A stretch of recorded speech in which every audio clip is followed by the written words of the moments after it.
क्या कभी आपके साथ ऐसा हुआ है कि आप घर में अकेले हों, लेकिन आपको महसूस हो कि कोई आपको देख रहा है? क्या आपके घर में बिना किसी वजह के क्लेश होता है, दवाइयाँ असर नहीं करती, या फिर सपने में बार बार आपके पूर्वज आपसे कुछ मांगते हुए दिखाई देते हैं? सावधान हो जाइए, ये कोई वहम नहीं है। गरुड़ पुराण के प्रेत कल्प में भगवान विष्णु ने गरुड़ जी को स्पष्ट बताया है कि मृत्यु अंत नहीं है।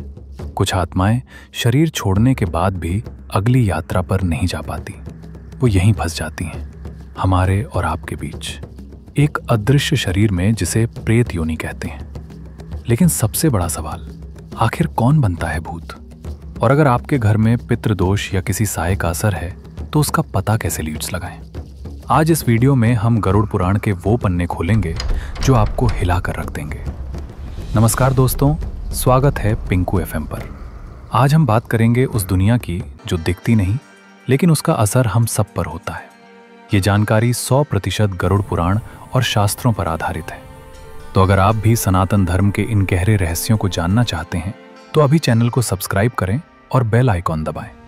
और सुनिए, अगर आपको लगता है कि आपके घर में ऐसी कोई समस्या है तो घबराएं नहीं। वीडियो के अंत में मैं गरुड़ पुराण में लिखा वो एकमात्र उपाय बताऊंगा जिससे बड़ी से बड़ी प्रेत बाधा और पितृदोष शांत हो जाता है। इसलिए वीडियो को अंत तक जरूर देखें। सबसे पहले समझते हैं प्रेत योनि क्या है। गरुड़ पुराण के अनुसार मरने के बाद आत्मा तुरंत स्वर्ग या नरक नहीं जाती, उसे एक अंगूठे के आकार का वायु शरीर मिलता है। सामान्य मृत्यु में 13 दिन के क्रियाकर्म के बाद आत्मा इस वायु शरीर को त्याग कर आगे बढ़ जाती है। लेकिन प्रेत कौन बनता है? शास्त्रों में मुख्य रूप से 3 कारण बताए गए हैं। अकाल मृत्यु, जो व्यक्ति आत्महत्या करता है या जिसकी मौत एक्सीडेंट, हत्या या जलने से होती है। उसकी जीने की इच्छा खत्म नहीं होती, इसलिए वो शरीर छोड़कर भी मोह माया में फंसा रहता है। अंतिम संस्कार न होना, जिसका श्राद्ध या पिंडदान विधि विधान से नहीं किया गया हो, वो आत्मा भूख और प्यास से तड़पती रहती है और प्रेत बन जाती है। अत्यधिक मोह, जो मरते वक्त अपने पैसे, घर या बच्चों के बारे में ही सोचता रहे, वो भी उसी घर के आसपास भटकता रहता है। अब सवाल है, कैसे पता करें कि आपके घर में कोई अदृश्य शक्ति या पितृदोष है? गरुड़ पुराण में इसके 5 स्पष्ट संकेत दिए गए हैं। अगर आपके साथ ये हो रहा है तो सतर्क हो जाए। तुलसी का सूखना, अगर आपके घर में बार बार लगाने के बाद भी तुलसी का पौधा सूख जाता है तो ये नकारात्मक ऊर्जा का सबसे बड़ा संकेत है। घर में अकारण क्लेश, सब कुछ ठीक है, पैसा है, लेकिन घर के सदस्यों में बिना बात के झगड़े होते हैं, एक दूसरे की शक्ल देखना पसंद नहीं करते, ये पितृदोष का लक्षण है। वंश वृद्धि में रुकावट, अगर शादी के सालों बाद भी संतान नहीं हो रही या बार बार मिसकैरेज हो रहा है तो शास्त्र कहते हैं कि आपके पितृ नाराज हैं। दवाई का असर न होना, घर में कोई हमेशा बीमार रहता है, डॉक्टर को बीमारी समझ नहीं आती और दवाइयां काम नहीं करती। भयानक सपने, अगर आपको सपने में बार बार सांप दिखाई दें या आपके पूर्वज रोते हुए, नंगे बदन या आपसे खाना मांगते हुए दिखें तो समझ लीजिए उन्हें आपकी मदद की जरूरत है।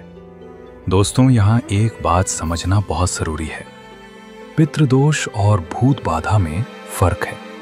भूत प्रेत बाहरी नकारात्मक शक्तियां हो सकती हैं जो आपको नुकसान पहुंचाना चाहती हैं, लेकिन पितृ हमारे अपने खून होते हैं।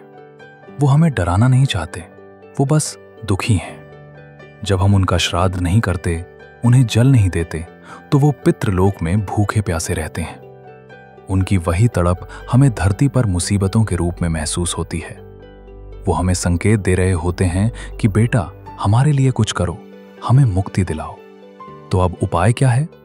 गरुड़ पुराण में भगवान विष्णु ने इसके बहुत सरल उपाय बताए हैं जिनसे भयंकर से भयंकर दोष भी शांत हो जाते हैं। श्रीमद् भगवद गीता का पाठ। गरुड़ पुराण कहता है कि अगर आप घर में रोज गीता के 7वें अध्याय का पाठ करते हैं और उसका पुण्य अपने पूर्वजों को समर्पित करते हैं तो प्रेत योनि से उन्हें तुरंत मुक्ति मिल जाती है। पीपल की सेवा, हर अमावस्या को पीपल के पेड़ पर जल चढ़ाएं और शाम को सरसों के तेल का दीपक जलाएं। पीपल में भगवान विष्णु और पितरों का वास माना जाता है। गजेंद्र मोक्ष का पाठ, जिस घर में सूर्योदय के समय गजेंद्र मोक्ष का पाठ होता है वहां कोई नकारात्मक शक्ति टिक नहीं सकती। दान।